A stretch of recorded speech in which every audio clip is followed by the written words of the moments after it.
Hi there, my name is Glenn Withers. I'm one of the founders here at APPI Physiotherapy and Pilates Clinics. Now, one of my roles here is to be the clinical lead here at our Hampstead Centre. And so I wanted to do a little sort of video tutorial for you on something we're seeing more and more regularly in the clinics.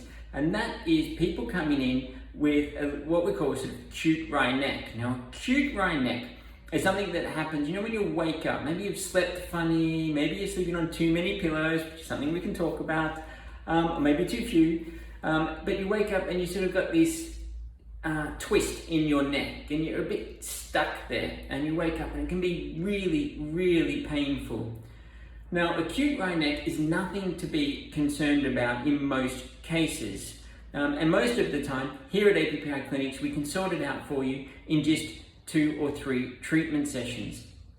First of all, so I want to talk about just the difference between the two types of acute wry neck, because it will have a big impact on how quickly we can get you over the episode and whether we need to take it a little bit more cautious or not. So this concept of acute wry neck, when you wake up like this, normally you have 2 types of acute wry neck. A discogenic acute wry neck, which is the more serious type, and more of a facet joint acute wry neck.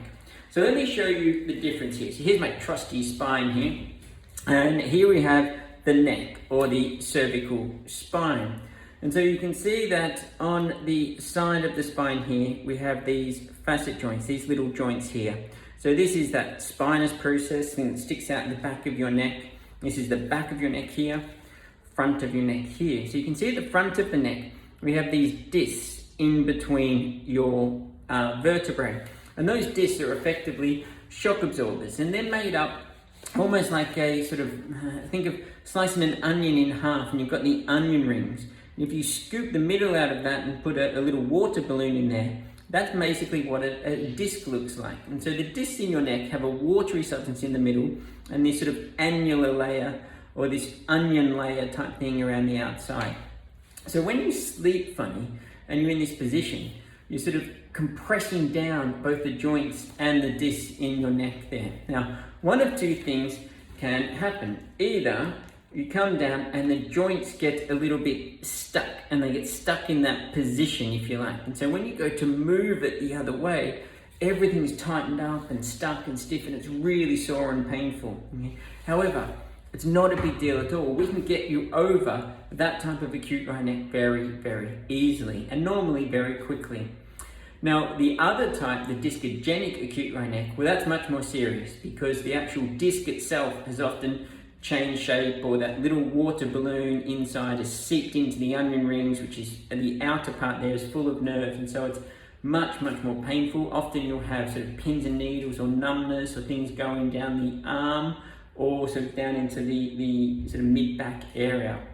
Now, again, normally nothing to worry about, and we can get you over it and without a problem, but it's just important that we understand the difference. And that's, I guess, one of the reasons for this tutorial, to let you know that here at APPI, we're all very, very well trained in distinguishing between a discogenic acute wry neck or more of a facet joint acute wry neck. So, let me talk about how we actually help you.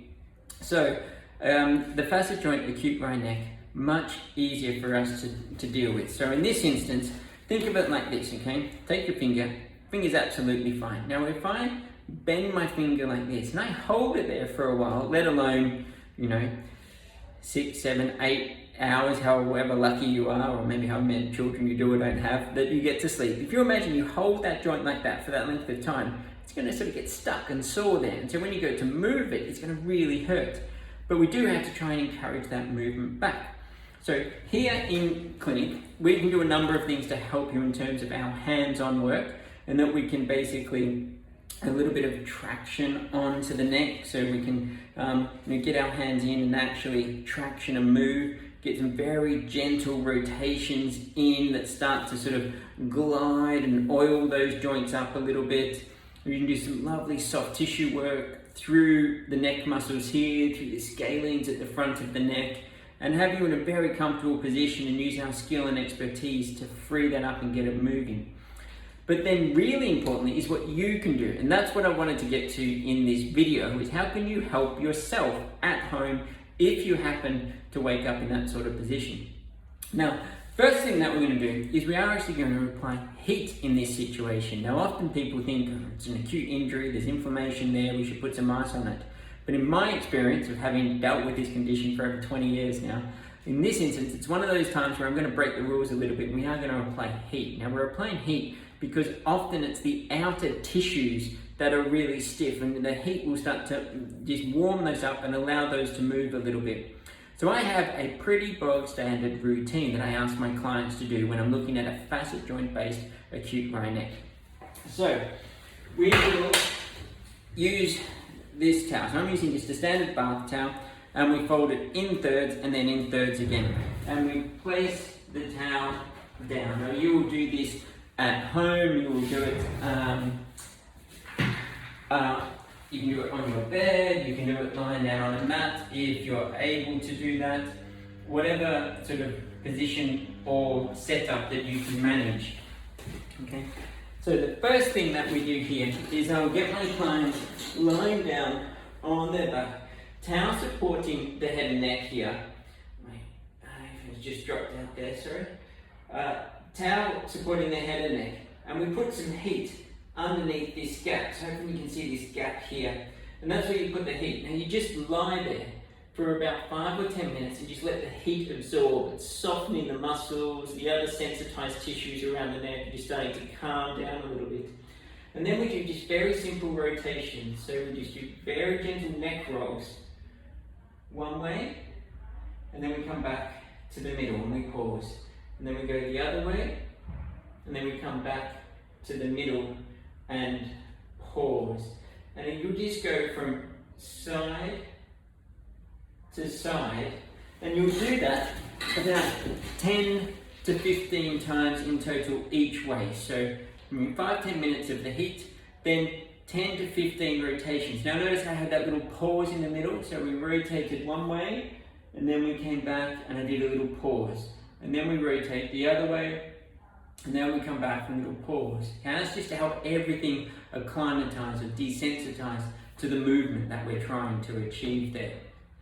Okay, so from there, we then need to stretch the neck very gently. So there's 2 types of stretches, and you start very gently here, okay? First thing is the upper traps here. They tighten up and really grip onto the neck itself and trying to protect it. But in a way, that's part of the issue.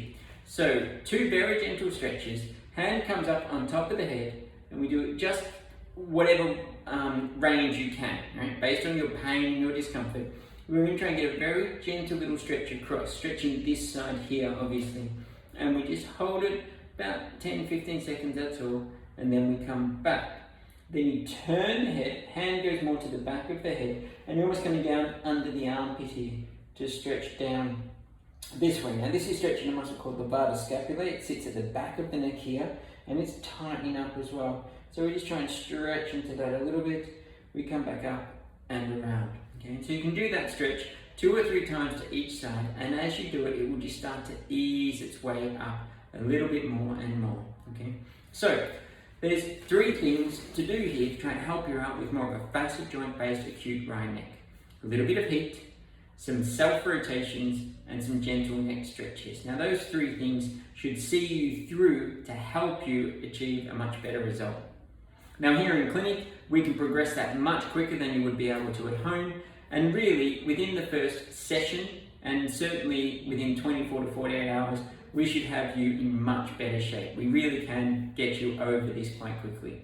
In a discogenic acute right neck, it is a little bit more challenging because we're dealing with the disc itself, and so we'll get you over that, but it will just involve a little bit more treatment. So we might be looking at maybe 3 or 4 treatments and then a little bit more by way of sort of rehab and exercise. But it's really important, first of all, that you can try and get in to see us as soon as you can, because the earlier we see it, the more we can help you, the less it sort of digs in, for want of better expression. So there you go. I hope that is useful for you. That's a small tutorial there on acute right neck, and that's that sort of stuck or twisted neck that sometimes we wake up with if we've slept poorly over one night. Alright guys, I will see you again for more physio tutorials here at APPI Clinics, and hopefully we'll see you in our Hampstead or Wimbledon centres when you need us. Check out the website on appiclinics.com and we're here to help you. Bye for now.